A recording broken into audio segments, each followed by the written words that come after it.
Dr. Crone, but a special announcement, tomorrow's faculty meeting. So tomorrow's cardiology faculty meeting is going to start at 7 a.m., not 7:15. And the reason for that, we are going to have with us Dr. Chris Kramer, who is the incoming ACC president. He is also the chief of cardiology at University of Virginia, and he's going to talk to us about the new medical subspecialty board and how the college is working toward a different solution than the one that we currently have through the ABIM. Also, we're going to have with us Scott Streeter. Dr. Streeter is the new MCV Physicians President, so he'll be speaking with us. And then lastly, and importantly, Chris Leikwig, who is the administrator for the Department of Medicine, is going to give us an update on the new plan for compensation and the Chartis group that's coming in and doing consultation. So the compensation plan for all of us is under revision. So very important. We'll start at 7 o'clock. Well, without further ado, I'm going to turn the program over to Dr. Crone, who will introduce our speaker today. Hi, good morning. It is my honor to introduce Dr. David Birnie, who is the Barrett Chair and Head of the Division of Cardiology at the University of Ottawa Heart Institute. Dr. Birnie received his medical training in Scotland at Glasgow University. He also spent 3 years doing research in the immunology of atherosclerosis, attaining his equivalent of the PhD. He's really an expert on many, many different aspects of electrophysiology and cardiology. He's truly one of the world's experts in cardiac sarcoidosis, which he's going to share his knowledge with us today. However, he has more than 400 publications, and his work has informed many of the things that we do in electrophysiology on a daily basis. He was the lead author of the bruise control trial that was published in the New England Journal of Medicine. He was the co-chair of the Heart Rhythm Expert Consensus Statement on Cardiac Sarcoidosis in 2014, and published in JACC in 2019, Risk Factors for Infections Involving Cardiac Implanted Devices. He was one of the founding members of the Canadian Heart Rhythm Society and is on the executive committee for the World Association of Sarcoidosis. I also want to mention that he is the cardiologist for the Canadian Soccer Association, a title which he is very, very proud of. I've had the honor of working with Dr. Birnie for more than a decade, and we share a passion for cardiac sarcoidosis. And it's been just amazing to have him here. He gave electrophysiology grand rounds yesterday. He spent time with our fellows. And it's truly an honor and a delight to have you here. I love learning from you and spending time with you. So thank you for being here with us today. Thank you, Dr. Crone, and thank you, Dr. Hundley, for having me here. It's a great pleasure. Here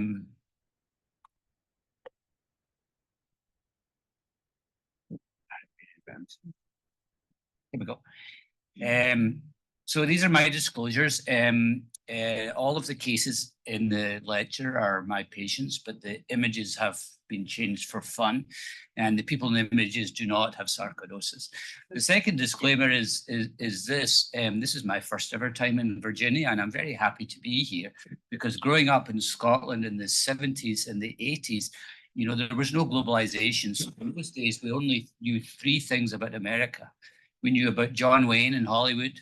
Number 2, we knew that you played football with your hands, which was bizarre. And number 3, we knew about the Blue Ridge Mountains of Virginia. And I was thinking last week, why did I know about the Blue Ridge Mountains of Virginia? So I actually researched it, and it's all because of this. In 1975, Laurel and Hardy had this song, The Trail of the Lonesome Pine, that reached number 2 in the British charts. So every kid of my age in Scotland knows about the Blue Ridge Mountains of Virginia. So there you go. Look at who was number 1. Some great songs in the list. So this is the outline of my talk. We're going to start with some cases, and I'm going to pick on your chief resident who I met yesterday and is going to University of Pennsylvania. No, he's gone very pale there.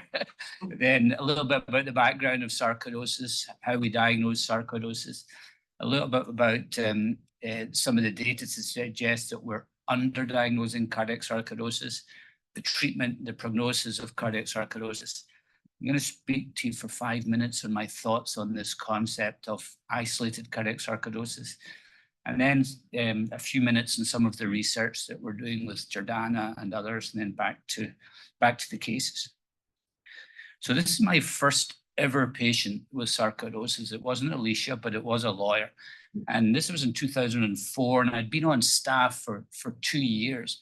And she actually came to me initially with AVNRT. And then 2 weeks after, before I had ablated her, she came back again with this ECG, and she was in heart block. And what did we do in 2004 with young people with heart block? We just put a pacemaker in them, and we sent them away. So she comes back 2 years later, and she's really quite unwell. She's in the emergency room. She's very short of breath, and think that she's had a pulmonary embolus. So she gets a CT scan, and she's got this horrific appearance on her CT scan. She's got pulmonary sarcoidosis, and she's also got heart failure. Her ejection fraction's down at 25%. So we give her a full workup, and you're going to see lots of these pictures. So this is our favorite scan in cardiac sarcoidosis. It's an FDG PET scan. FDG is an isotope that's taken up in activated macrophages, and it's a very helpful scan. So she went through a $1 million workup, and she was given a diagnosis of cardiac sarcoidosis. And she came back to me, and she had lots of questions for me. And she said, you know, why do I have this disease? How should we treat it? What's my prognosis? And most importantly, why did you not diagnose it 2 years ago? So I went away and I read everything I possibly could in the literature. And I came back to her and I said, I have no idea why you've got this disease. I have no idea how to treat it. Your prognosis is really bad. You're going to die soon. And I said, I'm sorry, we missed the diagnosis. So she's still my patient nearly 20 years later. She's been very stable for many years, and she's one of my peer-to-peer patient support people now. So we've become quite good friends over the years. The second patient is Steve, again, a real life patient of mine. And he is a bus driver. He was admitted with pneumonia and tachycardia. And he had a previous history of pulmonary sarcoid diagnosed 1 year before. So this was his ECG. I'll ask the chief. It's atrial flutter, 2-to-1 AV conduction. Anyway, he had $1 million workup as well. We were really on to this cardiac sarcoidosis thing by this time. His left ventricular function was normal. His PET scan was completely normal. This is over here. So this is physiological uptake in the kidneys and the bladder. So this is normal. But his cardiac MRI showed these small patches of delayed enhancement. So I really start with these two cases for in some ways, they really teach us about the spectrum of the disease. From one end, Alicia had this active, clinically manifest disease. And Steve, at the other end of the spectrum, had this inactive, clinically silent disease. There's obviously a whole spectrum in between as well. The other caveat at this point, just to interject, is that most of what we know about cardiac sarcoidosis is in white patients. We know a fair bit about the disease in Japanese patients, but we know very little about the disease in African-American patients. So everything I'm talking about has that caveat attached to it, and it may or may not be the same disease. So what about the background? This is what we're taught in medical school. We're always taught that almost everybody's got pulmonary involvement. We're taught about erythema nodosum. We're taught that cardiac involvement is somewhere between 5 and 30%.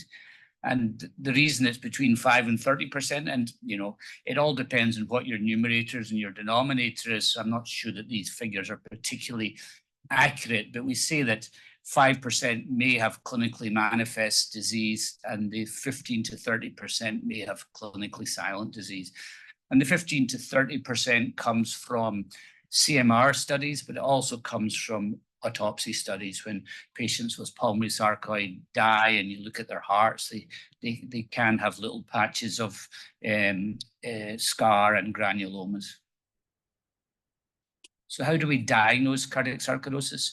Well, there's been a number of guidelines. Jordan and I first met in the writing of the first international guidelines in 2014. And Jordana, I was telling her, was about the only one that did much work on these guidelines.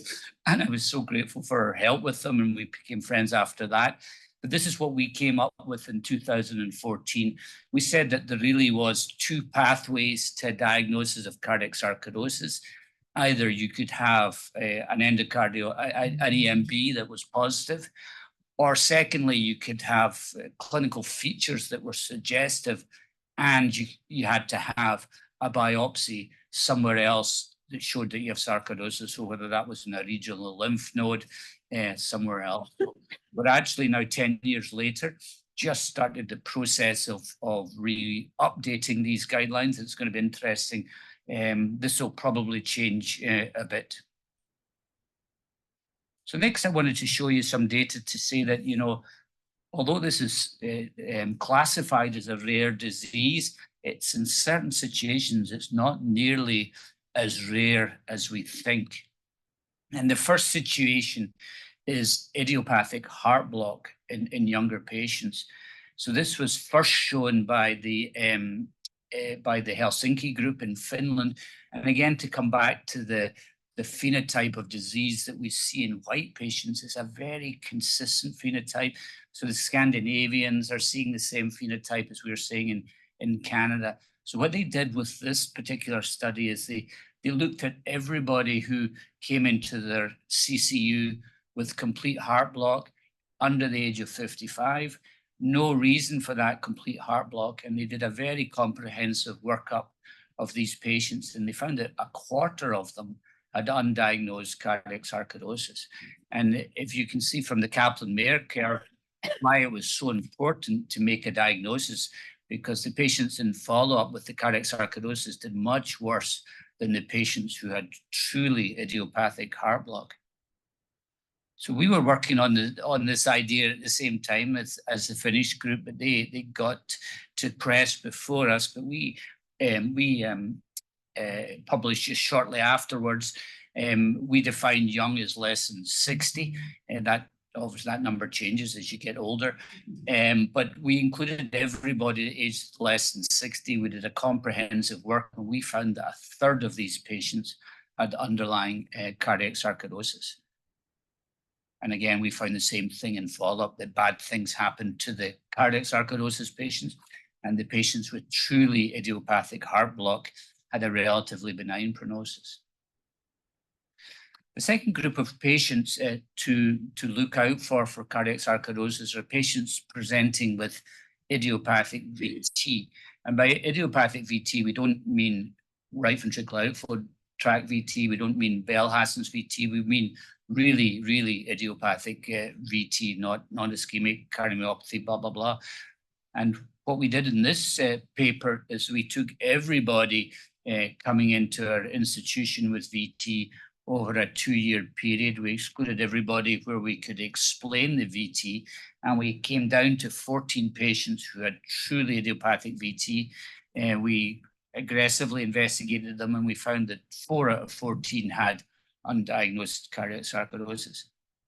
And this finding has been reproduced in this paper and another one as well. This paper from UCLA suggested 17% in that group. And the final group to think about this disease in are the patients with truly idiopathic heart failure. You know, there's a few of these that we will miss if we don't think about this diagnosis. And we know this from a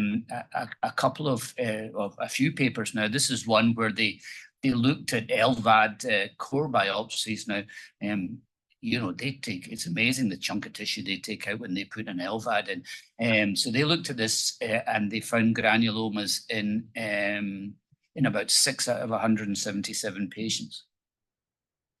And this is a similar finding from explanted hearts. They looked at the histology of explanted hearts, and in this study, they found 10 patients in whom the diagnosis of cardiac sarcoidosis had been missed in the course of their disease, and so the opportunity to intervene had been missed. So I think I'm giving you a consistent message that in certain presentations, this is actually quite a common disease, especially the idiopathic heart block patients. So next, just to talk briefly about what we know about the treatment of cardiac sarcoidosis and what we know about the prognosis of cardiac sarcoidosis. So until now, we've never had an RCT in cardiac sarcoidosis. So our data or our literature to inform our decisions are based on small registries, case reports, and etc. But we do have some meta-analysis, and I'm going to show you the data from one of the meta-analysis. But I think to make the point from this particular slide, you know, we started with 3,000 citations, but in the end of the day, we only had 34 articles that could go into the systematic reviews. So our data to inform decision making is pretty weak. And I'll show you the data, and this is it. The best data is for heart block. So if you look at the bottom line here, you see that in the literature, when we did this, there was 178 patients who had been treated with immunosuppression. And of those 178, 76 improved their AV nodal function. And over here, so that's about 40%.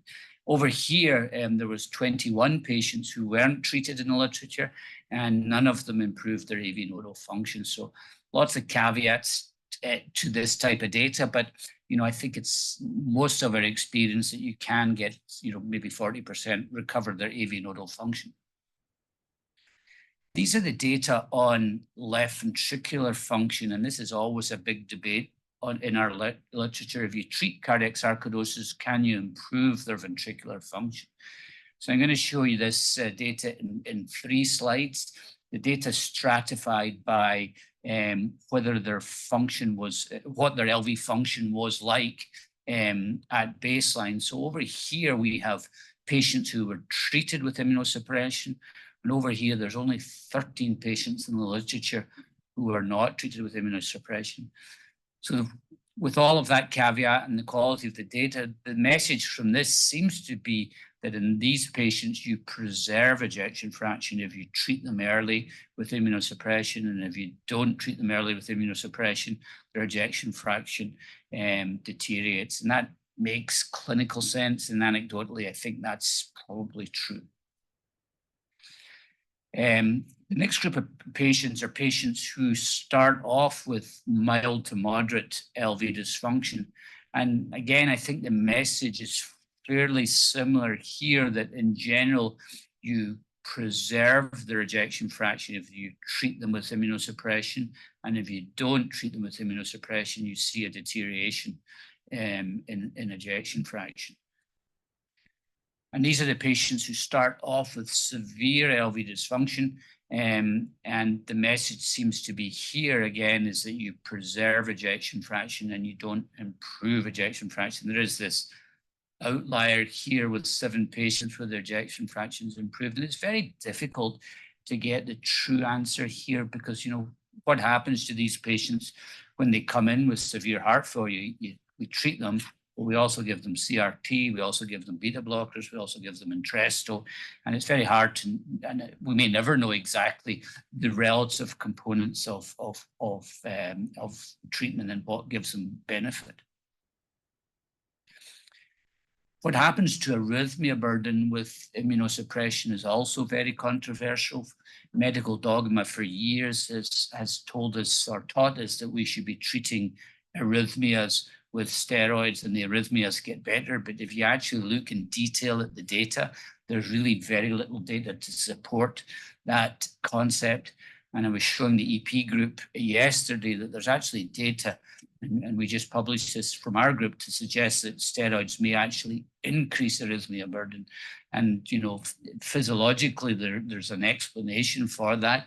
Steroids block epinephrine uptake and epinephrine uptake, and that's why you get hypertension with steroids. So it's not physiologically ridiculous to think you may actually increase ventricular arrhythmia burden with steroids. So there's so many unknowns in the treatment of cardiac sarcoidosis. We don't know which patients to treat. We don't treat everybody with pulmonary sarcoid. If you talk to the pulmonologist, they say that 50% of patients with pulmonary sarcoid don't need treatment and they get spontaneously better. So, do we need to treat everybody with cardiac sarcoidosis? We don't know which drug to use first, second, or third line. We don't know how long to treat for. There's acute and chronic forms of extracardiac sarcoidosis. So presumably the same is true for cardiac sarcoidosis, but we don't know that at all. And the final thing we don't know about treatment is what the goals of care are. Some people, when they treat, I showed you that PET scan, and some people, when they treat, try to suppress every last pixel of FDG on their PET scan and escalate their immunosuppression to do that. But we don't know if that's the right approach at all, if it should be more symptom focused or whether it should be focused on preventing progressive fibrosis. We don't know all of these things. So this is what we do in Ottawa. We published this a few years ago now, and we're just actually looking at our outcomes. So we have this protocol. We start with prednisone. We actually have decreased the dose of prednisone over time. We never use more than 30 milligrams now. We do that for 3 months, and then we repeat the PET scan after 3 months. And almost always at 3 months, we'll see a major reduction or complete suppression of FDG uptake on the PET scan.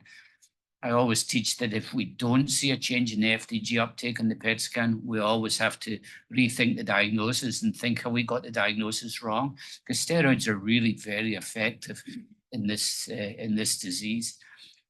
So almost always we go down this part of the algorithm where we suppress the disease.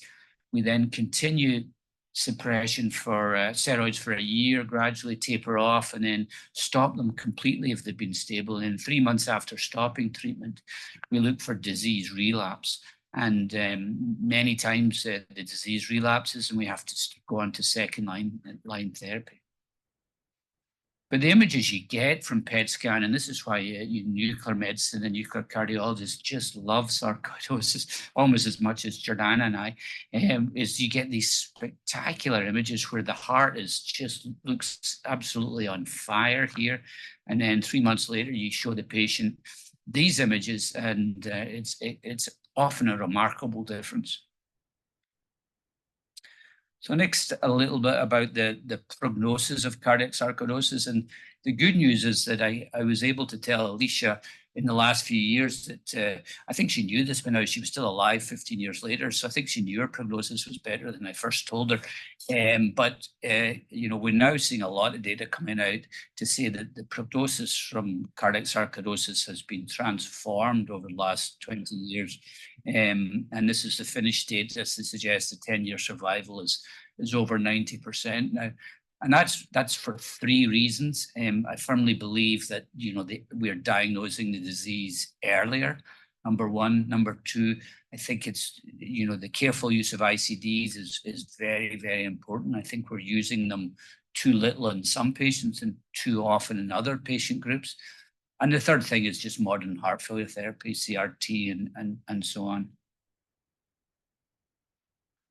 But what's more controversial is what Steve's prognosis is. So he's got this clinically silent disease. It's never given him any problems whatsoever. He does have these little patches of LGE on MRI. And what do these little patches mean?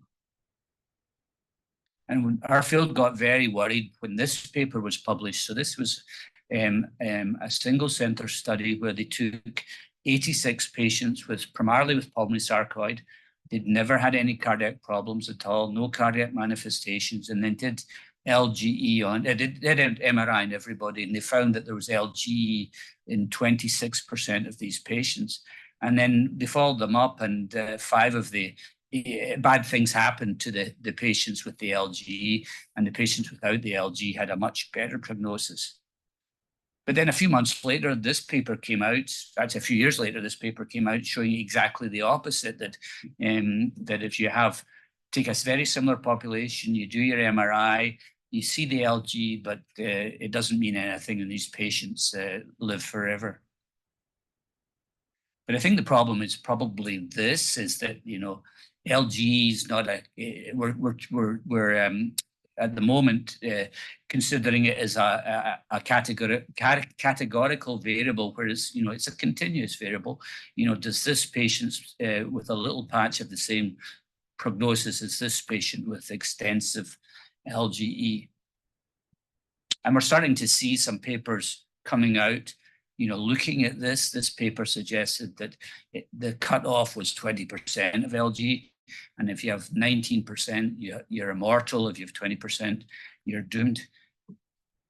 This paper suggests it was 8%.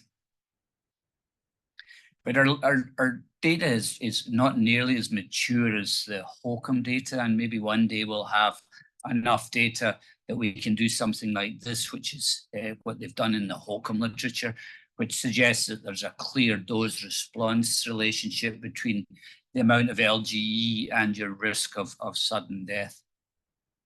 So the field may move in this direction, but it also may move in this direction. This is a fabulous paper just out in the last 3 months, and they took a different approach. Rather than just quantifying the LGE, what this group did was they looked at the patterns of LGE, and they were very clever the way they did it. They looked at, they went back and they looked at what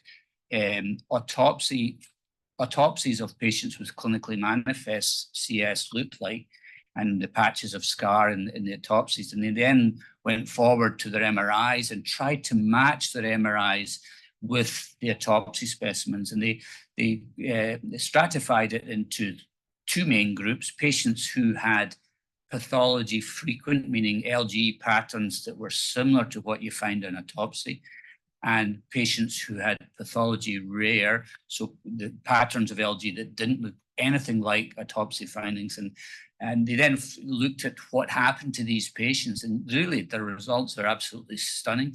The patients who had the findings on MRI that were very similar to the autopsy findings had lots of arrhythmia, and the other group of patients didn't have any arrhythmia at all. So very interesting data. It needs to be reproduced in other cohorts before we get too excited about it. Okay, here's one of my pet peeves. I'm going to talk about isolated cardiac sarcoidosis, because this is an industry on its own. So, you know, sarcoidosis is by definition in biology a systemic disease. So really the debate is whether there is a sarcoidosis like disease that involves the heart. And if you look in the literature, the reported range of this concept is anywhere between 3 and 54%. So there's 3 likely main reasons for this variability. And the first is how closely you look for extracardiac involvement. If you don't look very hard, you don't see it. The second concept is the overreading of cardiac PET scans. And the third concept is the lack of an agreed definition of isolated cardiac sarcoidosis. So the problem with the overreading of PET scans is basically related to this. So it's all to do with your patient preparation, because what you're trying to do, the main objective of the cardiac preparation is to switch the myocardium so that it's consuming free fatty acids rather than glucose before the injection. So it's critical to do that, because if you don't do that, you get these pictures. This is a patient with partial suppression.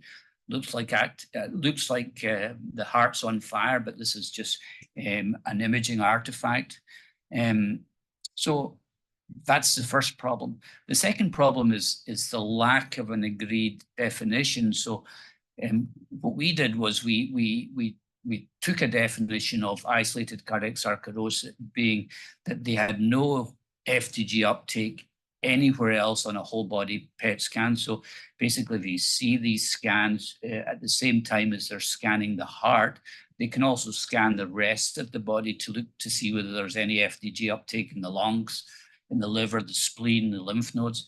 So we routinely do a whole body PET scan. So what we defined isolated cardiac sarcoidosis by was no FDG uptake anywhere else but the heart, no signs of skin involvement on skin examination, and no signs of eye involvement on assessment by an ophthalmologist. And we looked at 31 patients, and we only found one patient who had truly isolated cardiac sarcoidosis. The other point from this particular study is again to make the point that this phenotype that we're seeing in white patients have got very minimal other cardiac involvement. They had a mean number of other organ involvement of 2.2. And lymph nodes were one of those organ types. And if you look over here, we're taught in medical school that it's 99% of patients have got lung involvement, but that's not what we found. We found 45% lung involvement, 55% lung involvement, and so on. So not all these patients have got lung involvement. In fact, most of them, about half of them, don't. So we found one patient that seemed to have isolated cardiac sarcoidosis, but I would argue that even that patient doesn't have isolated cardiac sarcoidosis. And the reason for that is that sarcoidosis is a dynamic disease. So we know that the disease have potentially different time courses in different organs. We also know that there's a limitation to the spatial resolution of PET scanning. So just because there's no disease in an organ doesn't mean there's not disease in that organ. It just means that the PET scan is not picking up the disease at that moment. And this is a case that makes this point. So this is a patient with active cardiac sarcoidosis before treatment. The patient gets treatment, and a few months later, the disease is switched off in the regional lymph nodes, but still there's active disease in the heart. And then later on, the disease is switched off in all of the organs. So different time courses in different organs. And I think some patients who get a diagnosis of isolated cardiac sarcoidosis, it's just because at that moment in time, the disease is only being picked up in the heart. The other thing is, there's been a few papers making this point further. So in these two papers down here, they took patients where they appeared to have isolated cardiac sarcoidosis. The PET scan was only positive in the heart. There was nothing else regionally in the lymph nodes. And they persuaded the respirologist or the pulmonologist to actually do an EBUS on their regional lymph nodes. And they picked up granulomas in most of these patients as well. And this is the utility of EBUS in patients with suspected extrapulmonary sarcoidosis without thoracic lymphadenopathy. Now, I can't persuade our guys to do this, but other centers seem to be able to persuade them to do this. But the problem with this whole debate is, it's very clinically relevant because there's an awful lot of patients out there who are given a diagnosis of isolated cardiac sarcoidosis and are being treated with steroids and other immunosuppression. And it's very important also because many times that's the wrong thing to do, and we're missing alternative diagnosis. And one of the most important things that we're missing is genetic cardiomyopathies. There's now a very substantial emerging literature on this, that some of the genetic cardiomyopathies can have positive PET scans. Now, why do they have positive PET scans? Some people suggest it's because they have low-grade inflammation and there's an active myocarditic process going on in some of these patients, and that may be part of the answer. But many times when you see these patients with so-called inflammatory cardiomyopathies, their troponin is negative. So are they really an inflammatory cardiomyopathy? And I actually think it's probably some of these patients, because of their pathogenic variant, are just having some sort of switch in their mechanism of FDG avidity. So rather than call these genetic cardiomyopathies inflammatory cardiomyopathies, I think we have to think about the concept of FDG avid cardiomyopathies in a subset of these patients. So genetic cardiomyopathy, you have a patient with what looks like isolated cardiac sarcoidosis, almost definitely is not isolated cardiac sarcoidosis. They should all be referred for a genetic panel. This is another study that showed that ARVC can often have a positive, often can have abnormal FDG uptake. This is what viral myocarditis looks like on a PET scan. So nothing in the whole body, it looks like potentially isolated cardiac sarcoidosis, but this was a patient with acute viral myocarditis. This is what giant cell myocarditis looks like on a PET scan. Again, the heart's on fire, but there's nothing regionally, nothing in the lungs, nothing in the liver, nothing in the spleen. And the other clue is, look at these troponin levels. But you can actually follow the progress of giant cell myocarditis with PET scanning. This is a patient with a lymphoma, very rare. So the clinical messages about isolated cardiac sarcoidosis is number one, we have to agree to talk the same language. The first thing, clinically isolated cardiac sarcoidosis is common. Most of these patients have got clinically isolated cardiac sarcoidosis. They don't have any manifestations in other organs. We also know that actually Jordana's published this first, that clinically isolated cardiac sarcoidosis has a worse prognosis than non-clinically isolated cardiac sarcoidosis. And that makes complete intuitive sense because the clinically isolated cardiac sarcoidosis is usually the Alicia type patient, and the non-isolated is usually the Steve-like patient. And the third thing to say is that clinically in imaging, isolated cardiac sarcoidosis is rare. And if you do think you've got a case of clinically in imaging isolated cardiac sarcoidosis, then pause and make really, really, really sure of the diagnosis with positive EMB. Okay, next I'm going to show you some of the research that we're doing in Ottawa and also some of the research we're doing with Dr. Cron. So we're doing a little bit of research to try and understand what's causing what causes this disease. And at the moment, nobody knows. People think it's some sort of very complex interplay between genotype and environmental exposures. And this was a nice study that the pulmonologist did a few years ago, which they tried to look at what environmental and occupational risk factors might predict the development of pulmonary sarcoidosis. And they found that there was three main associations, again, speaking to the environmental influence: farming, mold and mildew, and history of ever smoking cigarettes. So cigarette smoking seemed to be protective against getting sarcoidosis. So we decided to do something similar in the cardiac sarcoidosis population. Now, our numbers are much smaller than their study, but the advantage that we have was their population that they looked at was a very heterogeneous group of sarcoidosis, whereas our phenotype is this single unique phenotype. So we thought we might be able to pick up something. So there was nothing in the farming. That was completely negative, but again, very, very small numbers. There was something in mold exposure, though. Almost half of our patients had a self-reported history of mold exposure compared to a quarter of the control group, but very small numbers. But the smoking was really astonishing. Smoking seemed to be very protective in our group. Now, when we submitted this paper, reviewers said, we find it very difficult to publish because they kept on coming back with our control group is rubbish. This is not very good. Your numbers are too small and so on and so forth. So we decided to repeat the paper in a much bigger sample size. So in this paper, we took 87 cases, but we actually matched them 10-1 with control subjects with a completely independent population.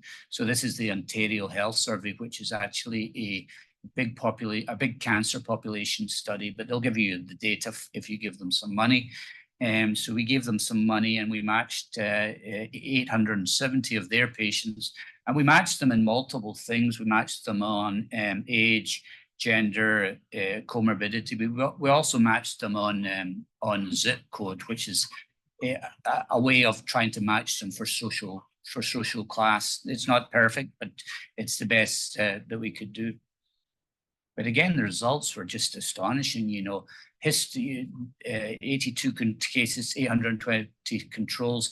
History of ever smoking was very protective. And the total pack years, massive difference. The other thing that we did in this study was we looked also at the 87 patients who had cardiac sarcoidosis, and we stratified them by whether they were current or ex-smokers or never smokers. And if you look down here, what we found was that the patients who never smoked seemed to have worse disease than the patients who had smoked. So the mean SUV uptake of the LV basically is a way of quantifying how much FDG is in the heart. And that was statistically significantly quite substantially worse in the never smokers than in the smokers. So there's some very consistent data. There's something in the smoking, and we were debating this at dinner last night. What could be the mechanism? The other observation in our phenotype that's the same all over the world for the white phenotype is they tend to be quite middle class, high achieving patients. Now, one of the bright residents said to me, well, it's just selection bias. And I said, well, it's not selection bias because these patients mostly have heart block and you cannot stop yourself. Well, you could stop yourself going from hospital if you get heart block, but most patients want to go to hospital when they get complete heart block. So I don't think it's selection bias. We were debating gut microbiome last night. So the other thing we're researching is disease phenotyping. We're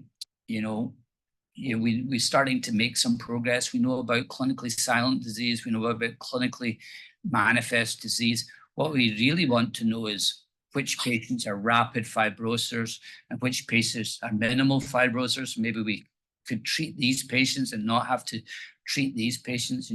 We know this from the pulmonary sarcoid literature that about 10% of patients can develop very significant pulmonary fibrosis. So it's a clue in the cardiac sarcoid population. The other thing we need to work out is whether some patients have an acute form of the disease and some patients have a chronic form. We're starting to get some clues here.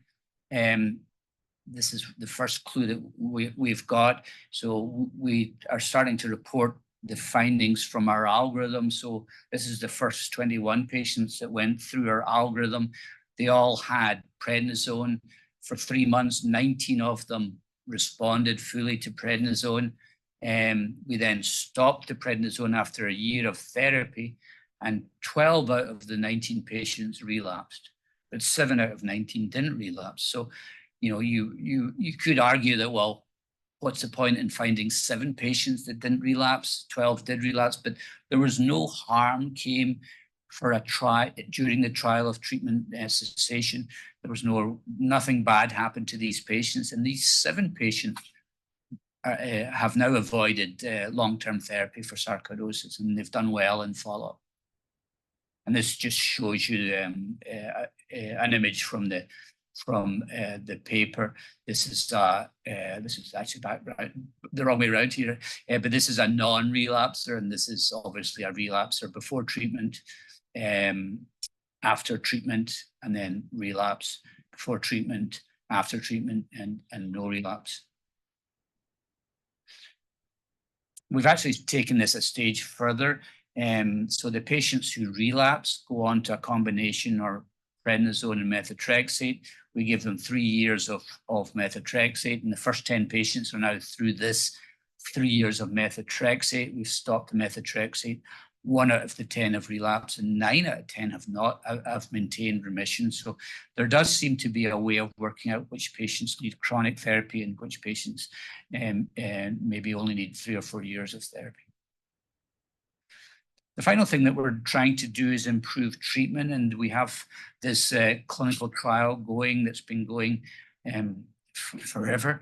And Jordana's, you're one of the centers here, and we have $1 million from the Canadian Institute of Health Research to complete the trial. And it's a non-inferiority trial design. What our primary hypothesis is, our 2 primary hypotheses are, number 1, that methotrexate and brief load dose prednisone has non-inferior efficacy to standard dose prednisone.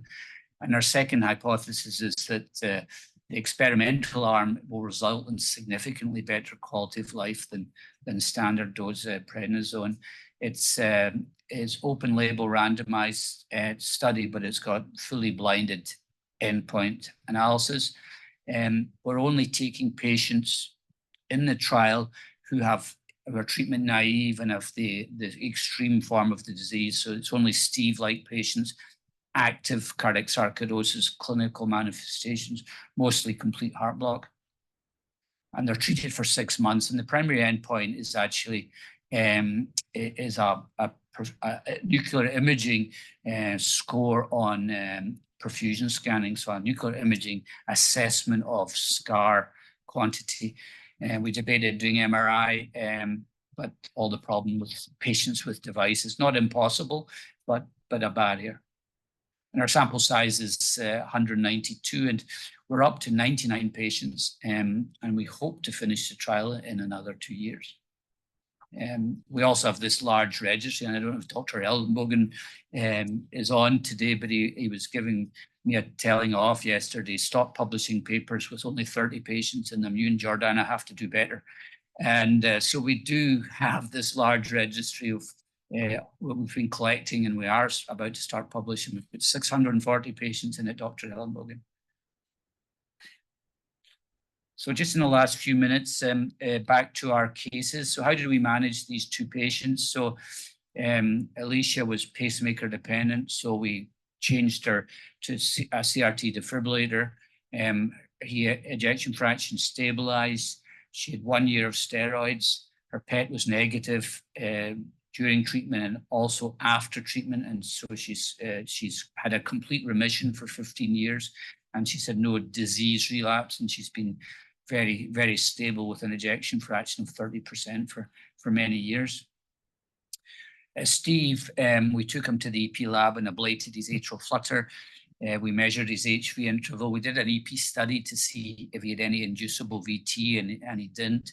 And he's now been in follow-up for 15 years, and nothing bad's happened, and his LV function remains normal.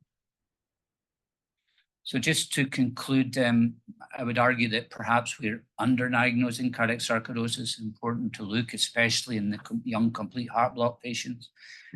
Number 2, the prognosis of cardiac sarcoidosis has been transformed in the last 15 years with the early diagnosis, increased use of ICDs, and modern heart failure management.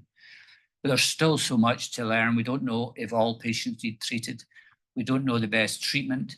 We don't know how long to treat for. And we don't really know what the treatment targets are. And multi-center studies are required to try to answer all these questions. So this is thanks to our team in Ottawa. I also wanted to invite everybody 2 opportunities to visit Ottawa. WASOG is the World Association of Sarcoidosis. ASOG is the American Association of Sarcoidosis. We're having a joint conference 2025 in Ottawa, more details to follow. There's also this rare, we have the Canadian Centre of Rare Cardiac Conditions is hosted at our institution. We have 10 conditions under this umbrella organization. We have an annual Rare Cardiac Conditions Conference. Jordana talked at it 2 years ago. It's virtual, it's online, it's free. The other thing to advertise, especially to your fellows and residents, is that we have we now have a Rare Cardiac Conditions fellowship program where you can come and study with us. You can come for a year or 2 years. You can major in one disease, hopefully cardiac sarcoidosis. You can minor in cardiac amyloidosis, blah, blah, blah, any other number of diseases. You can put your program together. It can be 20% clinical, 80% research, 50-50 clinical research, 80-20. So if you have any residents or fellows who want to come and train with us for a year, we'd be welcome to join, and you get a nice, it's all university approved, this fellowship, so it's official. So anyway, I'll finish there.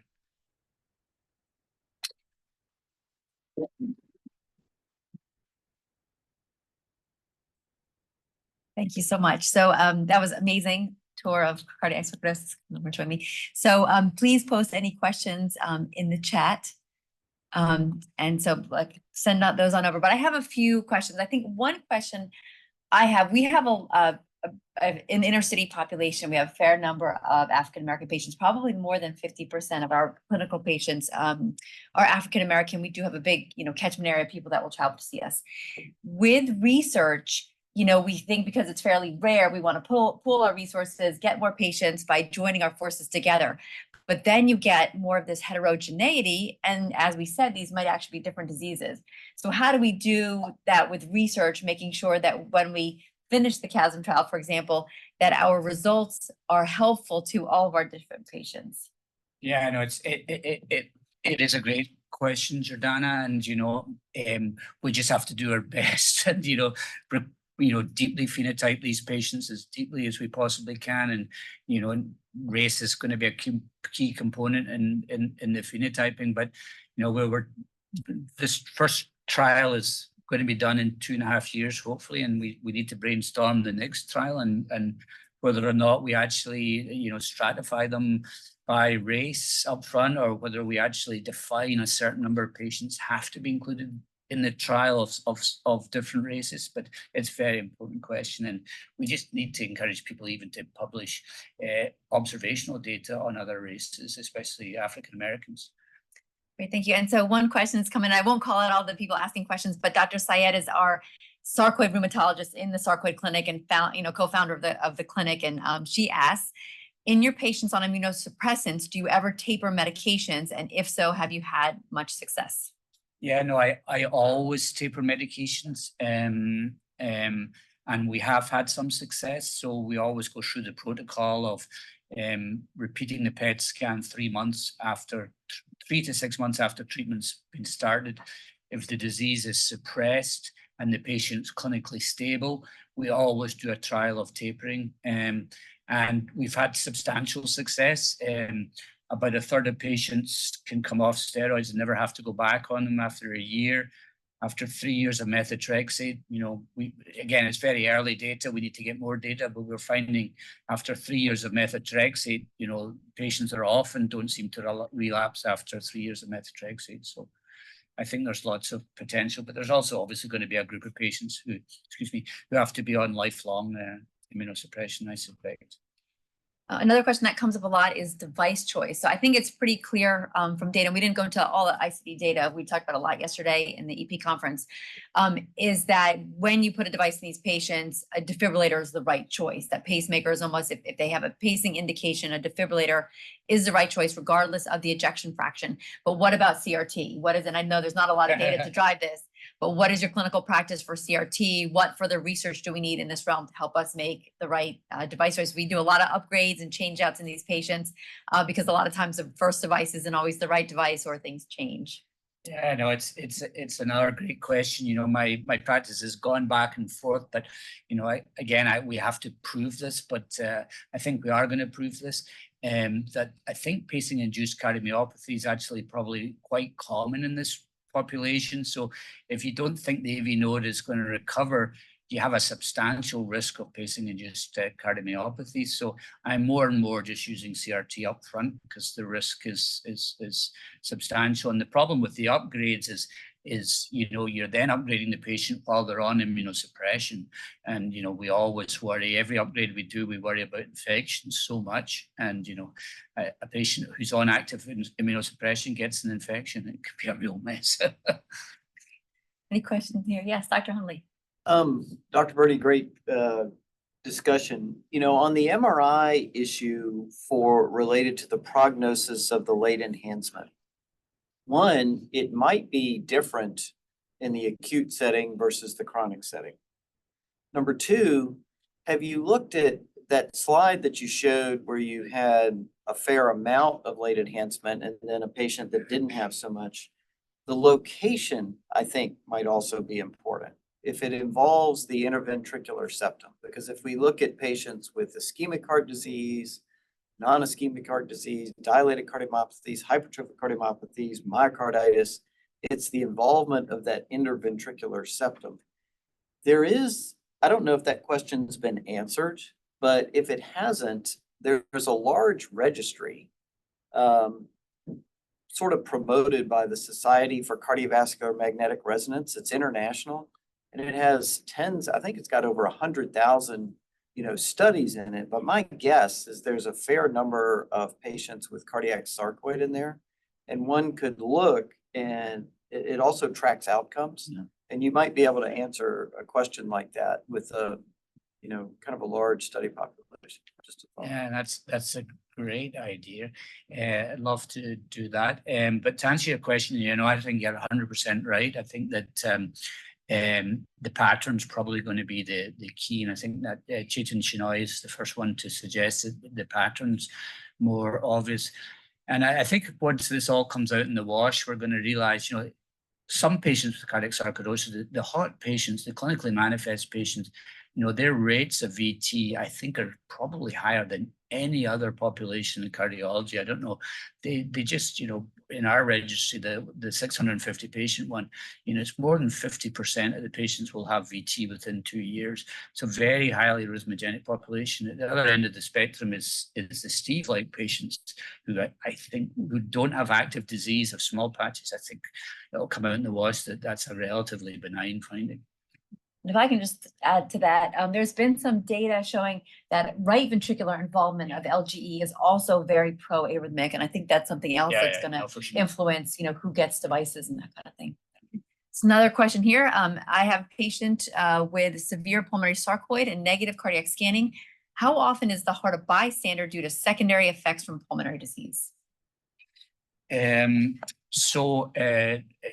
For sure, patients can get pulmonary hypertension, can get right heart failure from pulmonary fibrosis. So it can be a bystander, but the patients that we're describing are not bystanders. They have this very minimal lung involvement. So I think they're very different phenotypes of the disease, and there doesn't seem to be much overlap. We don't often, I've never seen a patient with pulmonary hypertension due to pulmonary fibrosis who's got severe cardiac sarcoidosis. Have you ever seen a patient like that?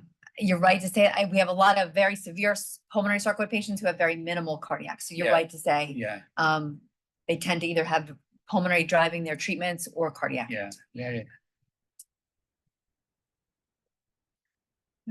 Great. Well, thank you so much, Dr. Birnie. Thank you, everyone, for being here.